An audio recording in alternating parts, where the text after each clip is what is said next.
नमस्कार विद्यार्थी मित्रांनो, ई मास्टर अकॅडमीमध्ये मी तुषार तुमचं सर्वांचं परत एकदा स्वागत करतो। व्हिडिओला सुरुवात करण्याच्या आधी सगळ्यांना एक रिक्वेस्ट मी नक्की करेल की आमच्या चॅनलला सबस्क्राइब करा, जेणेकरून स्पर्धा परीक्षांच्या बाबतीत किंवा नवनवीन जे काही व्हिडिओज आहेत आम्ही जी पोस्ट करत असतो त्याचे अपडेट्स तुम्हाला वेळोवेळी मिळत राहतील आणि तुम्हाला त्या व्हिडिओजचा फायदा घेता येईल। प्लस आजचा जो आपला व्हिडिओ असणार आहे तो तुमच्या मित्रांसोबत नक्कीच शेअर करा, जेणेकरून त्यांना सुद्धा या व्हिडिओचा फायदा होईल आणि त्यातनं त्यांना त्या गोष्टी कळतील। ह्या व्हिडिओला नक्की लाईक करा आणि काही तुमचे प्रश्न असतील तर कमेंटमध्ये मला नक्की कळवा, मी तुमच्या प्रश्नांचं उत्तर द्यायचा पुरेपूर प्रयत्न करीन। आजचा जो आपला व्हिडिओ असणार आहे मित्रांनो तो खूप एक महत्त्वाच्या परीक्षेबद्दल मी व्हिडिओ करणार आहे की त्या परीक्षेचा पॅटर्न कसा आहे, त्या परीक्षेमध्ये काय काय असतं, त्या परीक्षेची शैक्षणिक अर्हता काय असते, त्या परीक्षेचे नेमकं किती म्हणजे एक कंबाईन ग्रुप सी ची जी परीक्षा असते बघा, ग्रुप सी गट क, तर ही जी परीक्षा असते ह्या परीक्षेमध्ये जनरली 3 पोस्टचा समावेश झालेला असतो। त्या पोस्ट कुठल्या कुठल्या असतात किंवा मग त्या पोस्टचं कार्य काय असतं किंवा त्या पोस्टसाठी किंवा परीक्षेची जी काही पद्धती असणार आहे ती कशा पद्धतीने असणार आहे, तुम्हाला कुठल्या कुठल्या स्किल टेस्ट आपण ज्याला म्हणतो की कुठल्या पोस्टसाठी तुम्हाला कुठली स्किल टेस्ट करावी लागणार आहे, वयाची मर्यादा किती आहे, वेतन श्रेणी तुम्हाला त्याच्यामध्ये किती मिळणार आहे, या इतर सगळ्या गोष्टींची माहिती मी तुम्हाला या व्हिडिओमध्ये देणार आहे। तर हा व्हिडिओ तुम्ही नक्कीच शेवटपर्यंत बघाल अशी मी अपेक्षा करतो। ई मास्टरी अकॅडमी तुमच्यासाठी सदैव अवेलेबल आहे। ई मास्टरी हा असा एक ऑनलाईन प्लॅटफॉर्म आहे जिथे आम्ही वेगवेगळ्या प्रकारचे व्हिडिओज तुम्हाला प्रोव्हाइड करतो, वेगवेगळ्या प्रकारचे कोर्सेस आम्ही डिझाईन केलेले आहेत ज्यात तुम्हाला व्हिडिओ प्लस लाईव्ह लेक्चर्स दोन्हीही भेटतील। प्लस हा एक असा प्लॅटफॉर्म आहे जिकडनं तुम्ही आपल्या घरी बसून, आपल्या घरात बसून तुम्ही तुमचा पूर्ण कोर्स करू शकतात विथ ईज। तुम्हाला कुठलाही त्रास नाहीये। एक खूप आम्ही अशा साधारणशा नॉर्मल फीस मध्ये हा कोर्सेस तुमच्यासाठी आम्ही प्रोव्हाइड करतो आहोत। अधिक माहितीसाठी तुम्ही आम्हाला नक्कीच कॉन्टॅक्ट करू शकता। चला तर मित्रांनो आजच्या व्हिडिओला सुरुवात करूया। आजच्या व्हिडिओमध्ये आपण बघतो आहे एमपीएससी ग्रुप सी गट क सेवा। एमपीएससी ग्रुप सी मध्ये कुठल्या कुठल्या परीक्षा येतात तर हे आपल्याला आजच्या व्हिडिओमध्ये बघायचं आहे। आपण ह्या व्हिडिओमध्ये बघणार आहोत की त्या परीक्षेच्या अंतर्गत कुठली पदे आहेत। 3 पदं आहेत, त्याच्यामध्ये 3 पदांसाठी ही परीक्षा होत असते, तर ती नेमकं कुठली, त्यानंतर आपण त्याची शैक्षणिक अर्हता काय असते, तुम्हाला शैक्षणिक किती क्वालिफिकेशन, एज्युकेशनल क्वालिफिकेशन आपण त्याला जेणेकरून म्हणत असतो, तर एज्युकेशनल क्वालिफिकेशन तुम्हाला किती झालं पाहिजे, परीक्षेचे टप्पे कसे असतात, प्री असते, मेन्स असते, इंटरव्ह्यू असतो, स्किल टेस्ट असते, काय काय असतं, कुठल्या पोस्टसाठी कुठली परीक्षा कशा पद्धतीने घेतली जाते हे आपल्याला यामध्ये व्हिडिओमध्ये बघायला मिळणार आहे। वयोमर्यादा हा सगळ्यात एक महत्त्वाचा भाग आहे जो पण मी याच्यामध्ये कव्हर करणार आहे। वेतन श्रेणी मी सुद्धा याच्यात कव्हर करतो आहे आणि एक याच्यामध्ये अजून एक गोष्ट महत्त्वाची मी तुम्हाला सांगणार आहे, तर ती गोष्ट आहे अभ्यासक्रम। अभ्यासक्रम म्हणजे नुसती विषयाच नाही सांगणार आहे मी, तर विषयासहित मी तुम्हाला टॉपिक्स बद्दल सुद्धा सांगणार आहे की तुम्हाला ह्याच्यामध्ये कुठले कुठले टॉपिक्स करावे लागतील किंवा तुम्ही ह्याच्यामध्ये कुठले कुठले टॉपिक्स करायला हवेत, जेणेकरून ते टॉपिक्स केल्यानंतर तुम्हाला त्या गोष्टीची किंवा ह्या परीक्षेबद्दल सगळ्या गोष्टी क्लिअर होतील। तुमच्या मनामध्ये काही प्रश्न असतील तर तेही नक्कीच ह्या परीक्षेबद्दल तुमचे क्लिअर या ठिकाणी होतील। चला आता सुरुवात करूया मित्रांनो। आपण सुरुवात करूया पदांपासून। ही जी एक संयुक्त परीक्षा होत असते ज्याला आपण कंबाईंड ग्रुप सी एक्झाम असं सुद्धा म्हणतो, एमपीएससी कंडक्ट करत असते। एमपीएससीच्या अंडरमध्ये ही जी होणारी आहे संयुक्त परीक्षा कंबाईंड एक्झाम, त्याच्यामध्ये मुख्यतः 3 पदं असतात। पहिलं आहे दुय्यम निरीक्षक राज्य उत्पादन शुल्क विभागामध्ये, दुसरा आहे कर सहाय्यक दॅट इज टॅक्स असिस्टंट आपण त्याला म्हणतो वस्तू व सेवा विभागात मध्ये, आणि तिसरं ह्या परीक्षेसाठी खूप जण प्रिपेअर करतात किंवा ह्या पोस्टसाठी सगळेजण किंवा खूप जण प्रिपेअर करत असतात, ती आहे लिपिक टंकलेखक। टंकलेखक म्हणजे त्याला आपण म्हणत असतो टायपिस्ट, ज्याची टायपिंग झालेली आहे, ज्याला टायपिंग येती त्याला आपण टंकलेखक असं म्हणत असतो। तर ही लिपिक आणि टंकलेखक ही एकत्रित पोस्ट आहे। मंत्रालयीन विभाग म्हणजेच काय तर मुंबईमध्ये जेणेकरून ह्याची पोस्टिंग्स तुम्हाला असण्याचे चान्सेस आहेत. मंत्रालयीन विभाग किंवा बृहन्मुंबईतील राज्य शासनाच्या विविध कार्यालयात नियुक्ती. बृहन्मुंबई म्हणजे मुंबई आणि त्याच्या आजूबाजूचा एरिया. म्हणजे लिपिक टंकलेखकाची जी पोस्ट आहे ती मंत्रालयीन लिपिक किंवा मुंबईच्या आसपास असणारे महाराष्ट्र शासनाचे जे काही ऑफिसेस आहेत त्या ऑफिसेसमध्ये तुम्हाला ह्याच्यातली नियुक्ती भेटू शकते. म्हणजेच ही जी ग्रुप सी गट क ची जी परीक्षा होत असते, कंबाईंड परीक्षा होत असते, त्यामध्ये दुय्यम निरीक्षक पद, कर सहाय्यक आणि लिपिक टंकलेखक ह्या मेनली 3 पदांसाठी ही परीक्षा या ठिकाणी एमपीएससीच्या मार्फत घेतली जाते.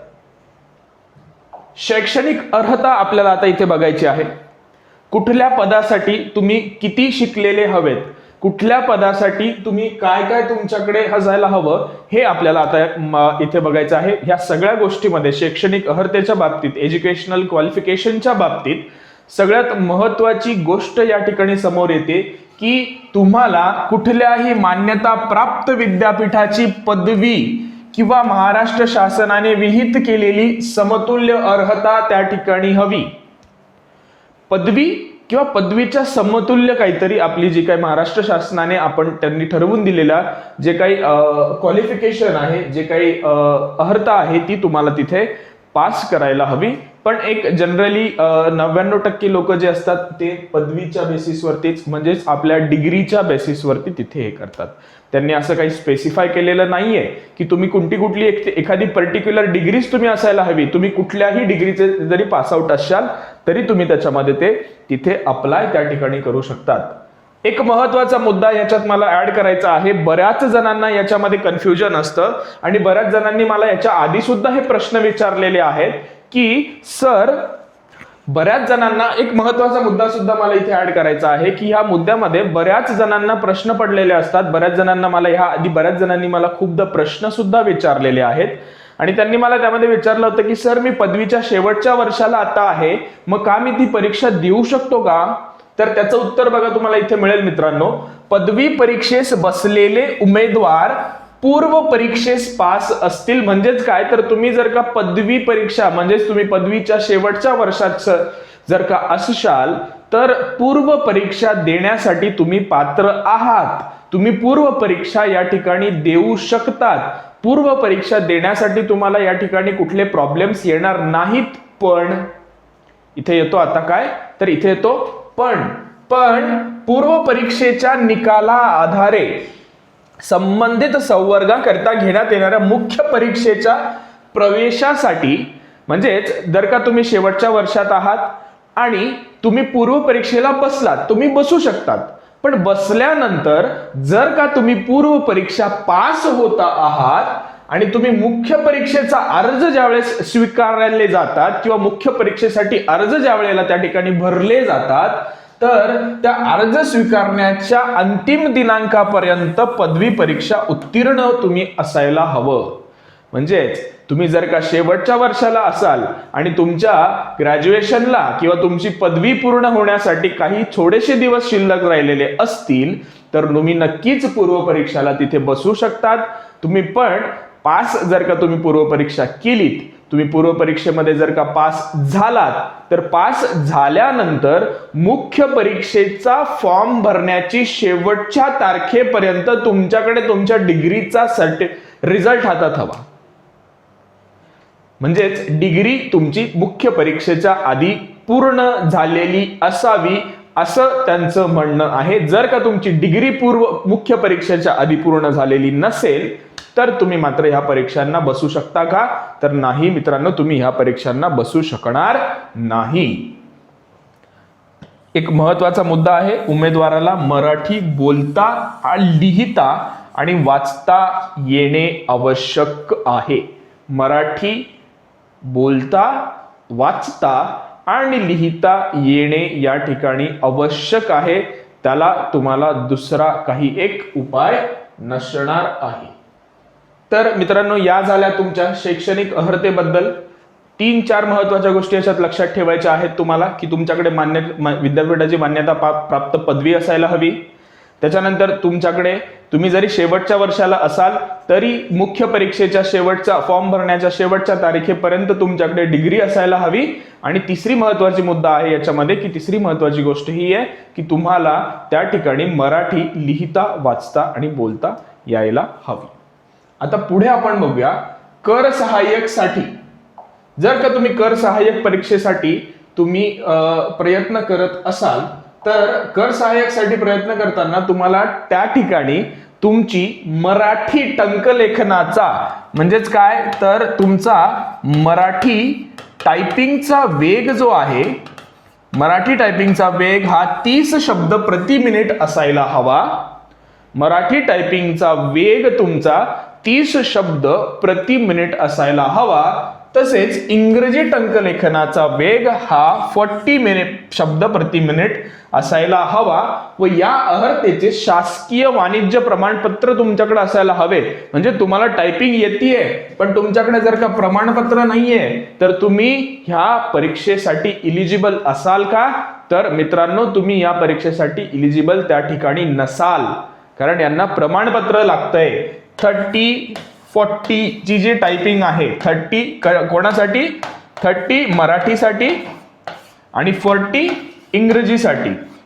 तर ही जी टायपिंग स्पीड आहे ही तुमच्याकडे असायलाच हवी. प्लस ह्याच्यासोबत तुमच्याकडे प्रमाणपत्र सुद्धा हवं. प्रमाणपत्राशिवाय तुम्ही परीक्षेला अपात्र ठरशाल, परीक्षा तुम्हाला देता येणार नाही किंवा तुम्हाला पुढच्या गोष्टी तिथे करता येणार नाही. तर कर सहाय्यक पदासाठी 30-40 टायपिंग, 30 कशाची? मराठी आणि 40 इंग्रजीची तुम्हाला असायलाच हवी. लिपिक आणि टंकलेखक साठी बघा मराठी आणि इंग्रजी टायपिंगचं काय म्हणणं आहे त्यांचं. तर लिपिक आणि मराठी टंकलेखक, जेव्हा लिपिक टंकलेखकच्या बद्दल आपण बोलत असलो तर 30 शब्द प्रति मिनिट हा मराठीचा वेग त्यांना हवाय. प्लस त्याचं प्रमाणपत्र तुमच्याकडे असायलाच हवं. प्लस इंग्रजीचा 40. म्हणजेच बघा आधीच्या याच्यात सुद्धा 30-40 होते, याच्यात सुद्धा तुमची काय आहे 30 आणि 40 या ठिकाणी आपल्याला हे लिपिक टंकलेखकासाठी स्पीड तुमची टायपिंगची 30-40 ची असायला हवी.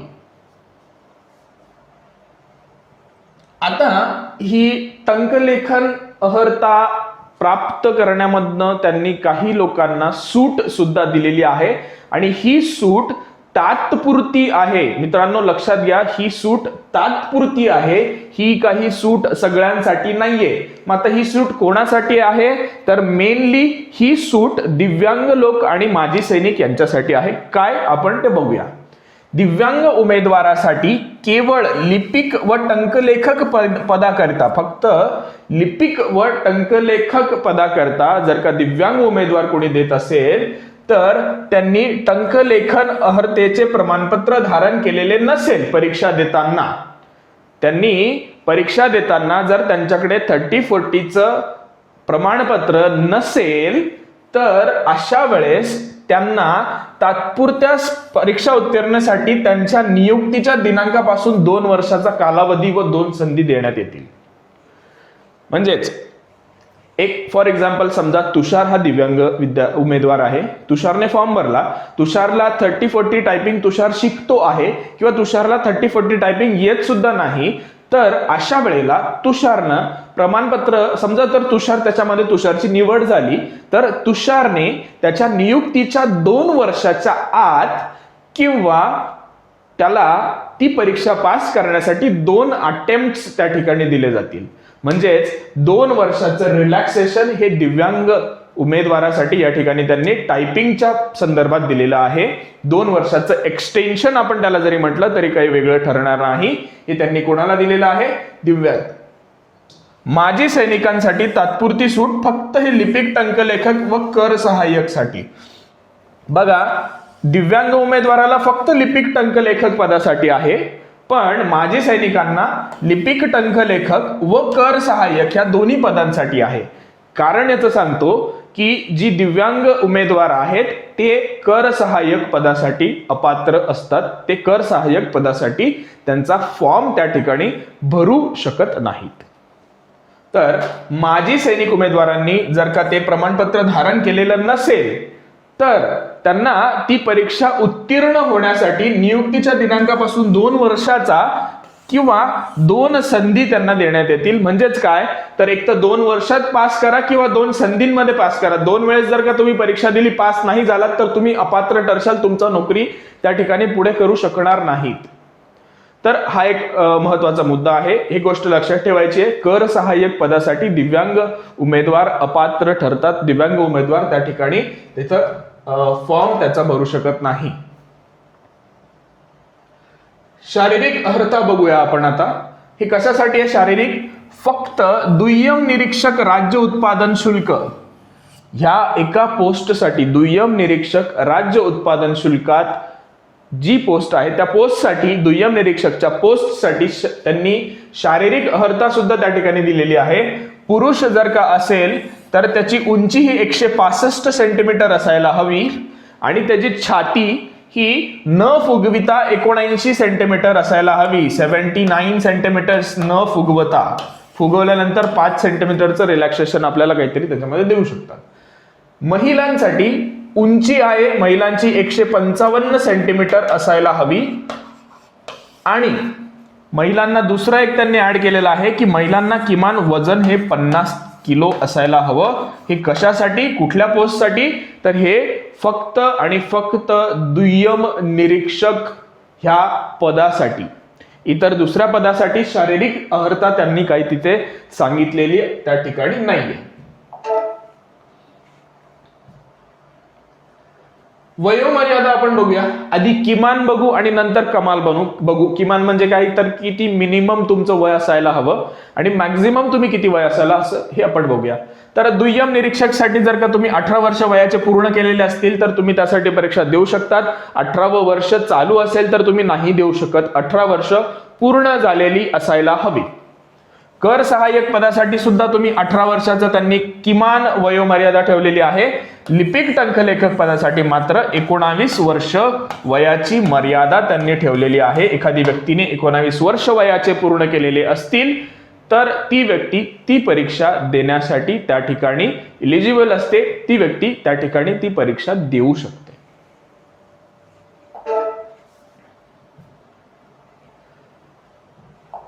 किमान वयोमर्यादा बघितली आपण 18-19 फक्त लिपिक टंकलेखकसाठी 19 वर्ष वय आहे, पण 18 हे कर सहाय्यक आणि दुय्यम निरीक्षक या दोघांसाठी 18 वयाची मर्यादा आहे किमान. आता कमाल मर्यादा ही बघूया आपण. अमागास प्रवर्ग ही सगळ्यांसाठी सारखीच असणार आहे, ह्याच्यामध्ये काही बदल नाहीये. तुम्ही जर का अमागास प्रवर्गातील असाल म्हणजेच काय तर ओपन कॅटेगरीमध्ये असताल तर तुमच्यासाठी 38 वर्ष वयाची मर्यादा आहे. म्हणजे 18 वर्षापासून किंवा 19 वर्षापासून ते 38 वयाच्या वर्षापर्यंत तुम्ही ही परीक्षा देऊ शकतात. त्याच्यासाठी तुमच्याकडे पदवी असणं गरजेचं आहे. जर मागासवर्गीय मध्ये आपण जर का असाल तर 43 वर्ष वयोमर्यादा आहे.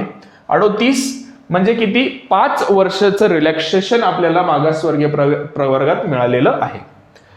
प्रावीण्य प्राप्त खेळाडू असेल तर त्यांना 43 वर्ष वयोमर्यादा अमागासवर्गीयासाठी आहे आणि मागासवर्गीय प्रवर्गासाठी सुद्धा 43 वर्ष वयोमर्यादा आहे. माजी सैनिक जर का असतील कोणी तर अमागास प्रवर्गातील उमेदवार, माजी सैनिक पण ते अमागास प्रवर्गातील म्हणजेच ओपन प्रवर्गातील जर का असतील तर वयाची 38 वर्ष प्लस त्यांचा सेवेचा कालावधी आणि अजून 3 वर्ष. म्हणजेच एखादी व्यक्ती आहे त्याचं 38 वर्ष वय आहे समजा, त्यांनी एक सैनिक म्हणून त्यांनी अजून 10 वर्ष मर्यादा त्याची काय केलंय, त्यांनी अजून 10 वर्ष त्यांनी सर्व्हिस केलेली आहे आणि 3 वर्ष त्याचं, मी हे उदाहरण सांगतोय तुम्हाला, प्लस 3 वर्ष म्हणजे 38 10 48 आणि 3 52 वर्ष वयापर्यंत तो परीक्षा देऊ शकतो. हे असं उदाहरण, असं कॅल्क्युलेशन त्या ठिकाणी माजी सैनिकासाठी अमागास प्रवर्गात केलं जात आहे. मागासवर्गीय किंवा अनाथ प्रवर्गातील उमेदवार जर का असतील तर 43 वर्ष प्लस सेवा कालावधी प्लस 3 वर्ष म्हणजेच काय तर इकडे 38 अमागाससाठी माजी सैनिक असतील तर, आणि मागास प्रवर्ग जर का असेल तर त्यांच्यासाठी 43 वर्ष वयाची मर्यादा त्या ठिकाणी त्यांनी आपल्याला दिलेली आहे, ज्यातनं आपण अप्लाय त्या परीक्षेसाठी करू शकतो. जर एखादी व्यक्ती दिव्यांग असेल दिव्यांगाचं प्रमाणपत्र त्या व्यक्तीकडे असेल आणि ती याच्यासारखी करते, तर मी आता जसं थोड्या वेळापूर्वी सांगितलं होतं की दुय्यम निरीक्षक ही परीक्षा अशी आहे ज्याच्यासाठी दिव्यांग व्यक्ती आपला फॉर्म भरू शकत नाहीत. दुय्यम निरीक्षक पदासाठी दिव्यांग व्यक्ती भरू शकत नाही. कर सहाय्यक तुम्ही असाल तर 45 वर्ष वय तुम्ही पर्यंत अप्लाय करू शकतात. लिपिक टंकलेखकाला सुद्धा 45 वर्ष वयाची मर्यादा आहे. 18 किंवा 19 ते वयाच्या 45व्या वर्षापर्यंत तुम्ही तिथे काय करू शकता, त्या परीक्षेला आपला फॉर्म भरू शकता. त्या परीक्षेसाठी तुम्ही त्या ठिकाणी अप्लाय करू शकता.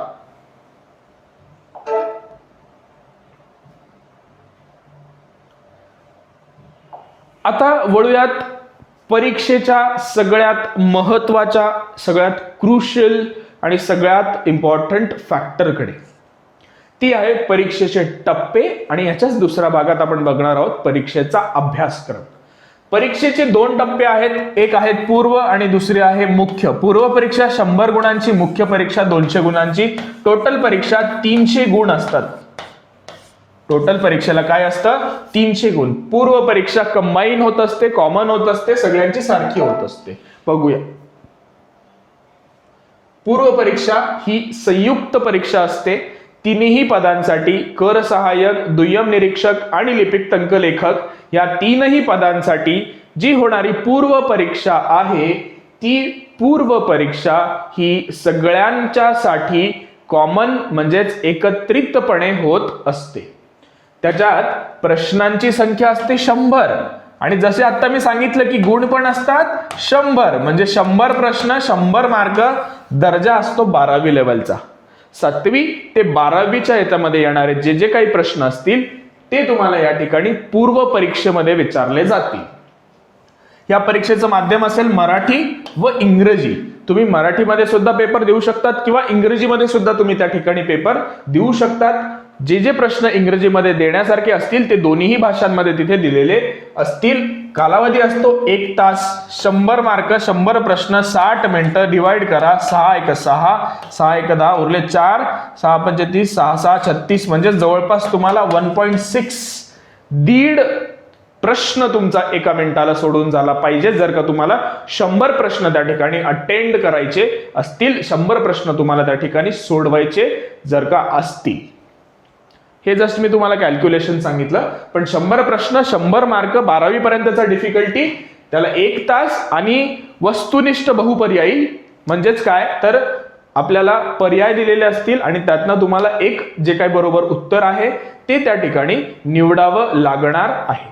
तर अशा प्रकारची ही परीक्षा असते.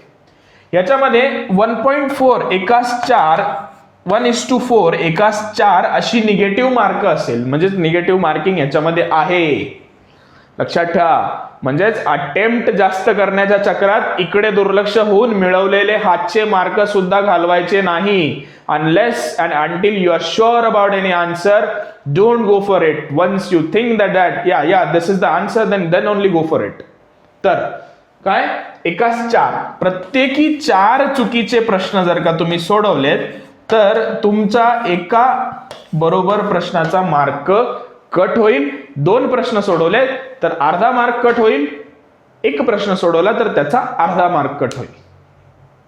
म्हणजेच ह्या परीक्षेला स्पष्टपणे निगेटिव्ह मार्किंग आहे. 4 चुकलात 1 बरोबर, म्हणजेच तो मार्क तुम्हाला हातचा सुद्धा मिळालेला जाईल. आता मुख्य परीक्षेबद्दल बोलूयात आपण.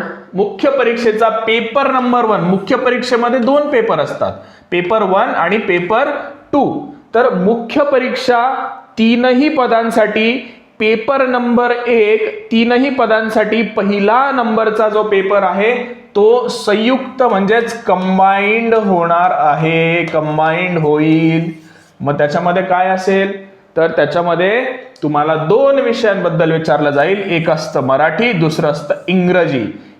पेपर नंबर 1, पेपर क्रमांक 1 मध्ये मराठी आणि इंग्रजी ह्या 2 विषयांबद्दल तुम्हाला विचारलं जाईल. मराठीला 60 गुण असणार आहेत तर इंग्रजीला 40. इकडे प्रश्नांची संख्या पण त्यांच्या गुणानुसार असणार आहे. मराठीला 60 गुण असल्यामुळे मराठीचे प्रश्न सुद्धा या ठिकाणी 60च असणार आहे आणि इंग्रजीला 40 गुण असल्यामुळे इंग्रजीचे सुद्धा प्रश्न त्या ठिकाणी 40 असणार आहेत.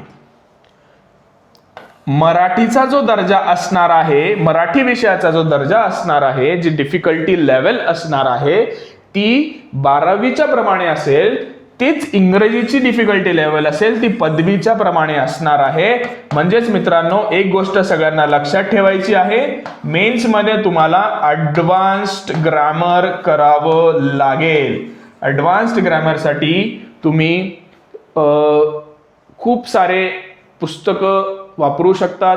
मी स्वतः काही आपले ई मास्टर अकॅडमीच्या पेजवरती, फेसबुक पेजवरती, यूट्यूब चॅनलला बरेचसे इंग्रजीचे व्हिडिओज सुद्धा मी तिथे अपलोड केलेले आहेत. तुम्ही ते बघू शकता, ज्यातनं तुम्हाला नक्कीच त्या ठिकाणी फायदा होणार आहे. मराठीचं मराठी माध्यम असेल, इंग्रजीचं इंग्रजी माध्यम असेल, दोन्हींना मिळून 1 तास वेळ असणार आहे आणि बहुपर्यायी प्रश्न तुम्हाला असतील. पर्यायातून एक पर्याय तुम्हाला त्या ठिकाणी काय करावा लागणार आहे, तर त्या ठिकाणी निवडावा लागणार आहे. मुख्य परीक्षा पेपर नंबर 1 संयुक्त मराठी इंग्रजी 100 मार्क, 1 तास 100 प्रश्न.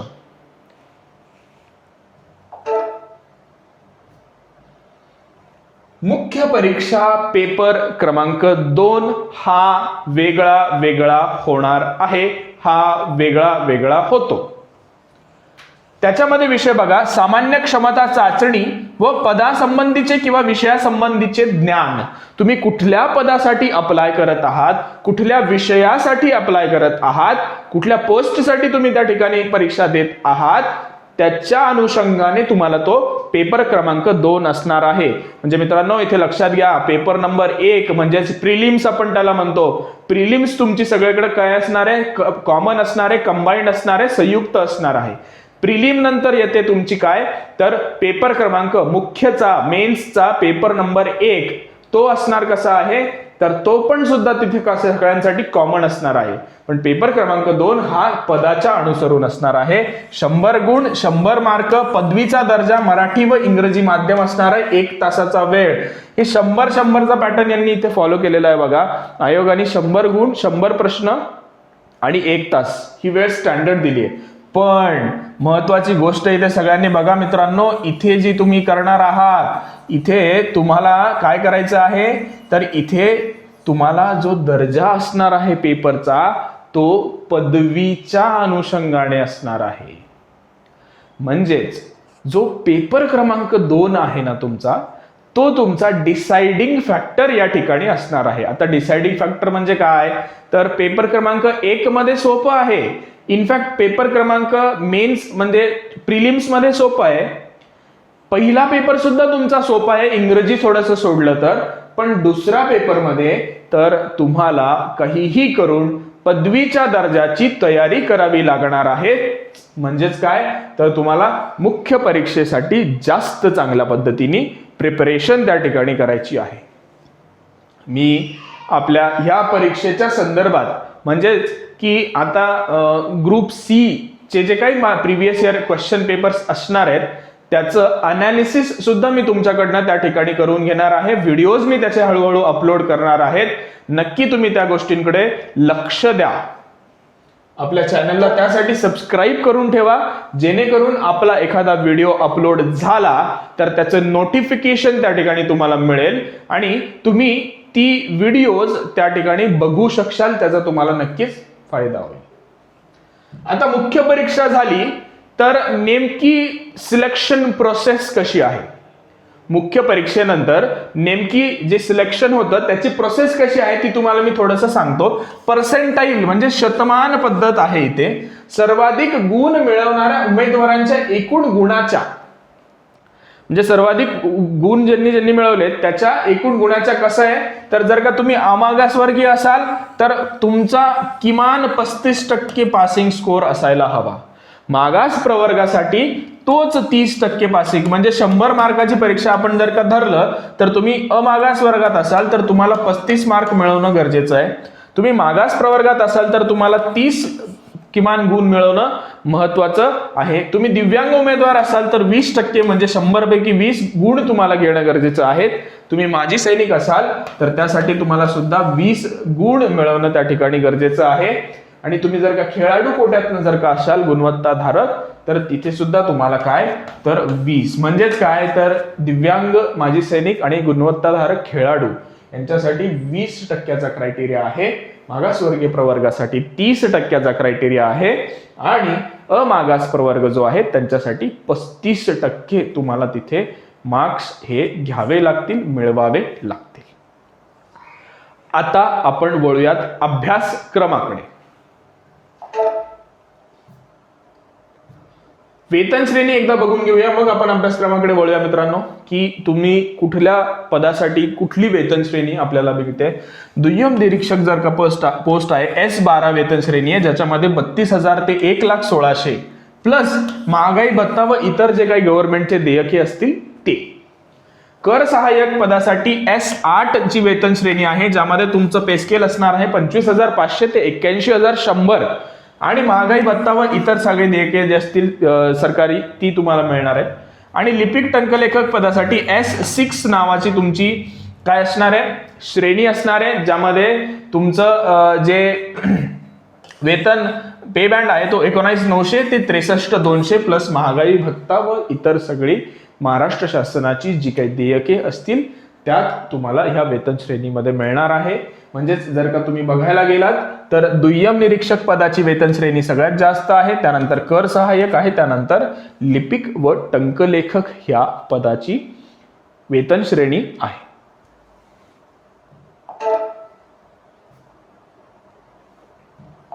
आता मित्रांनो वळूया पुढच्या आणि सगळ्यात महत्वाच्या ह्या भागाकडे, या व्हिडिओच्या सगळ्यात महत्वाच्या भागाकडे, ज्यामध्ये मी तुम्हाला त्याच्या अभ्यासक्रमाबद्दल सांगणार आहे.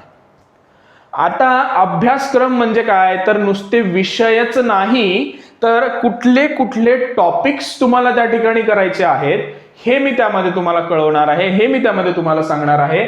पहिले आपण दुय्यम निरीक्षक ह्या पदासाठी कुठला अभ्यासक्रम आहे पेपर क्रमांक 1 मध्ये. आता मित्रांनो एक गोष्ट लक्षात ठेवा, पेपर क्रमांक 1 हा सगळ्यांसाठी कंबाईंड असणार आहे, म्हणून पेपर क्रमांक 1 जो आहे तो जो सिलेबस आहे तो कर सहाय्यक साठी सुद्धा, दुय्यम निरीक्षक साठी सुद्धा आणि लिपिक टंकलेखक या पदासाठी सुद्धा काय असणार आहे तर सारखाच असणार आहे. काही त्याच्यामध्ये बदल असणार आहे का नाही. तर बघूया मराठीमध्ये सर्वसामान्य शब्दसंग्रह, समानार्थी, विरुद्धार्थी, अलंकारिक शब्द वगैरे अशा प्रकारच्या गोष्टी, वाक्याची रचना, व्याकरण पूर्णपणे, म्हणी वाक्प्रचार यांचा अर्थ उपयोग आणि उतार्यावरील प्रश्नाची उत्तरे. उतारा हातचे 5 मार्क मराठीचा असेल तर. पुढे इंग्रजीमध्ये पण सेमच आहे बघा, फक्त इंग्लिश आहे, म्हणजे भाषा काय आहे भाषा बदलतीये बाकी कंटेंट सेम राहत आहे. कॉमन वोकॅब्युलरी सर्वसामान्य शब्दसंग्रह, सेंटेन्स स्ट्रक्चर वाक्य रचना, ग्रामर व्याकरण, use of idioms and phrases म्हणी व वाक्प्रचार यांचा उपयोग आणि कॉम्प्रिहेन्शन ऑफ पॅसेजेस. कॉम्प्रिहेन्शन म्हणजेच उतारे, इंग्रजीचे पण उतारे. तर कंपॅरेटिव्हली 12वीच्या हिशोबाने याचा दर्जा असणार आहे, म्हणून ह्या परीक्षेला आपल्याला सोपी परीक्षा म्हटलं तरी काही वावगं ठरणार नाही. कधी जोपर्यंत तुमचा याचा अभ्यास झालेला नसेल, जोपर्यंत तुम्ही स्वतःच्या याबद्दल कॉन्फिडंट नसाल तोपर्यंत याला तुम्ही सोपी परीक्षा म्हणू शकत नाही. हा झाला पेपर क्रमांक 1. हा सगळ्या परीक्षांसाठी कॉमन असणार आहे. हा सिलेबस तिन्ही पोस्टसाठी काय असणार आहे कॉमन असणार आहे.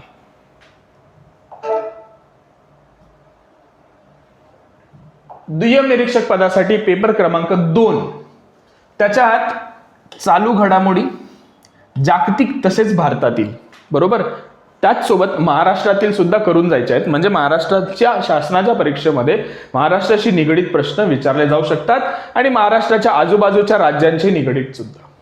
बुद्धिमापन चाचणी ही कशासाठी तर उमेदवार किती लवकर आणि अचूकपणे विचार करू शकतो तर त्याच्यासाठी.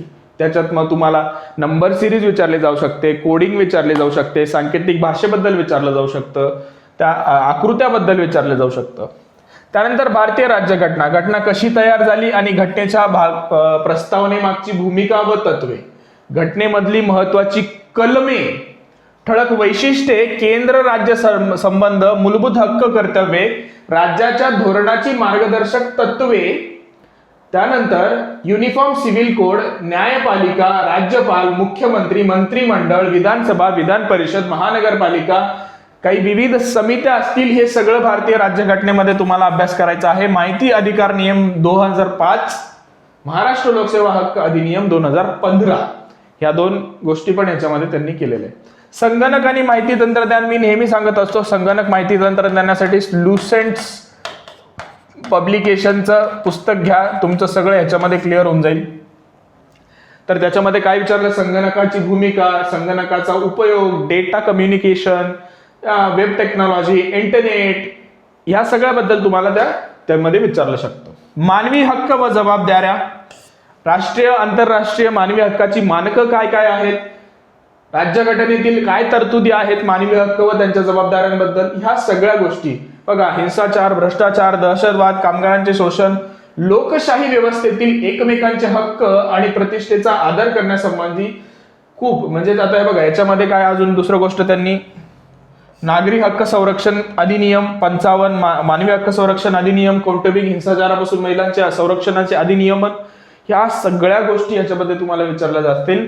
The Bombay prohibition act, the Maharashtra excise manual volume 1, Maharashtra excise volume 2, volume 3, ह्या सगळ्याबद्दल तुम्हाला कशामध्ये विचारलं जाऊ शकतंय, तर दुय्यम निरीक्षक ह्या पदामध्ये. कर सहाय्यक बद्दल जर का बघायला गेलात तर त्याचा अभ्यासक्रम सुद्धा पहिल्या पेपरचा सारखाच असणार आहे, कारण ती कंबाईन परीक्षा होते.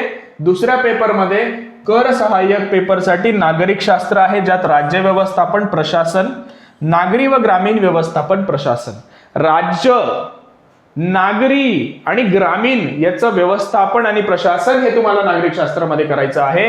राज्यघटना, याच्यामध्ये तुम्हाला घटना कशी तयार झाली, त्यातले काय मुख्यमंत्री, मंत्रिमंडळ, त्यांची कार्य, या सगळ्याबद्दल तुम्हाला राज्यघटनेत करायचंय. पंचवार्षिक योजना इथे ऍड झालेली आहे मित्रांनो.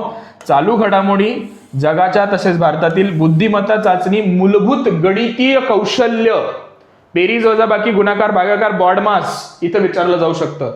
बुद्धिमत्ता चाचणी जसं मी आता थोड्या वेळापूर्वी सांगितलं, आणि मूलभूत गणितीय कौशल्य, बेसिक न्यूमरसी, न्यूमरिकल स्किल्स.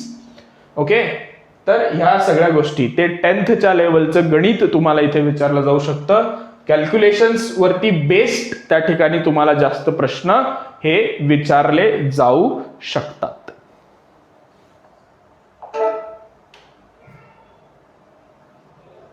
त्यानंतर कर सहाय्यक मध्ये अजून काही गोष्टी आहेत. अंकगणित, ज्यात गुणाकार, भागाकार, दशांश, अपूर्णांक, टक्केवारी, गुणोत्तर प्रमाण, वेळ अंतर, नफा तोटा, काळकाम, व्याज, सरळ व्याज, चक्रवाढ व्याज, महत्वमापन, क्षेत्रमापन इत्यादी सगळे टॉपिक्स आहेत, जे की आपण बेसिक मॅथमॅटिक्स आपण त्याला म्हणतो, अंकगणित आपण त्याला म्हणत असतो.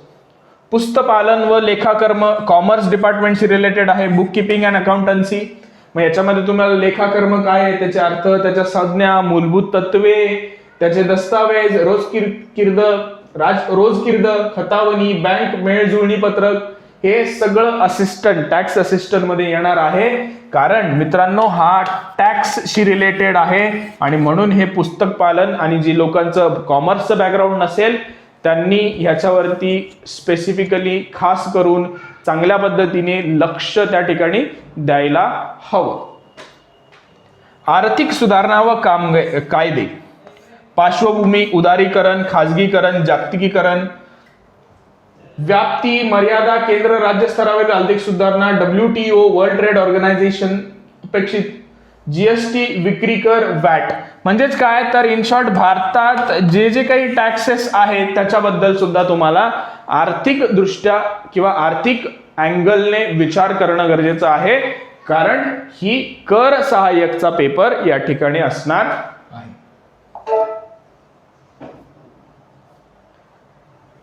आणि मित्रांनो लिपिक टंकलेखक शेवटचा जी परीक्षा आहे किंवा शेवटचा जी पोस्ट आहे त्याच्याबद्दल मी तुम्हाला आता सांगतोय. तर लिपिक टंकलेखक हा पहिला पेपर सगळ्यांसाठी कॉमनच असणार आहे, जो आधी याच्यासाठी पण कॉमन होता. कर सहाय्यक साठी सुद्धा कॉमन होता, दुय्यम निरीक्षक साठी सुद्धा कॉमन होता, कारण ती कंबाईन असते, तो पहिला सारखाच असतो. लिपिक टंकलेखकाच्या दुसऱ्या अभ्यासक्रमात बघा, दुसऱ्या पेपरमध्ये सामान्य ज्ञान, ज्याच्यामध्ये इतिहास, भूगोल, नागरिकशास्त्र हे 3 विषय 10वी पर्यंतचा तुम्ही याच्यात अभ्यास करू शकता. बुद्धिमापन गणितामध्ये अंकगणित, बीजगणित, भूमिती, सांख्यिकी, हे बघा हे महत्वाचं आहे. याच्यात गणित वाढलंय. आधीच्या याच्यात फक्त अंकगणित होतं, ह्याच्यामध्ये भूमिती, बीजगणित आणि सांख्यिकी ह्याच्याबद्दल पण तुम्हाला विचारलं जाणार आहे. सामान्य विज्ञान आपण थोडासा सिलेबस ऍड केलेला आहे. भौतिकशास्त्र, रसायनशास्त्र, जीवशास्त्र व पर्यावरण. पर्यावरणसाठी टीईटीच्या बाबतीत तुम्ही जर का अभ्यास करत असाल तर त्यातनं तुम्ही बघू शकता. चालू घडामोडी भारतातील व महाराष्ट्रातील, माहिती व संपर्क तंत्रज्ञानाशिवाय संबंधी प्राथमिक ज्ञान, इंटरनेट बद्दल तुम्ही जरा त्याच्यामध्ये जाऊन बघू शकता. क्रीडा व साहित्य क्षेत्रातील पुरस्कार, माहिती भारतातील व महाराष्ट्रातील. माहिती अधिकार अधिनियम 2005, हा जो माहिती अधिकार अधिनियम 2005 व हा जो दुसरा महाराष्ट्र लोकसेवा हक्क अधिनियम जो आहे, हा तुम्हाला 2 परीक्षात दुय्यम निरीक्षक मध्ये सुद्धा विचारला गेलेला आहे आणि तो तुम्हाला याच्यामध्ये लिपिक टंकलेखक मध्ये सुद्धा मित्रांनो विचारला गेलेला आहे. तर अशा पद्धतीने हे स्वरूप आहे. मी नेहमी जसं सांगत असतो की परीक्षेला बसण्यापूर्वी किंवा परीक्षेचा अभ्यास करण्यापूर्वी आपण त्या परीक्षेचा पॅटर्न, त्या परीक्षेची जी काही हायरार्की आहे ती आपण समजून घ्यायला हवी, जेणेकरून आपल्याला ती परीक्षा सुखकर होईल, सोयीची होईल. मित्रांनो, तुम्हाला हा व्हिडिओ आवडल्यास नक्की तुमच्या मित्रांसोबत शेअर करा, लाईक करा, व्हिडिओला कमेंट करा आणि आपल्या चॅनेलला सबस्क्राईब करायला विसरू नका. Thank you so much.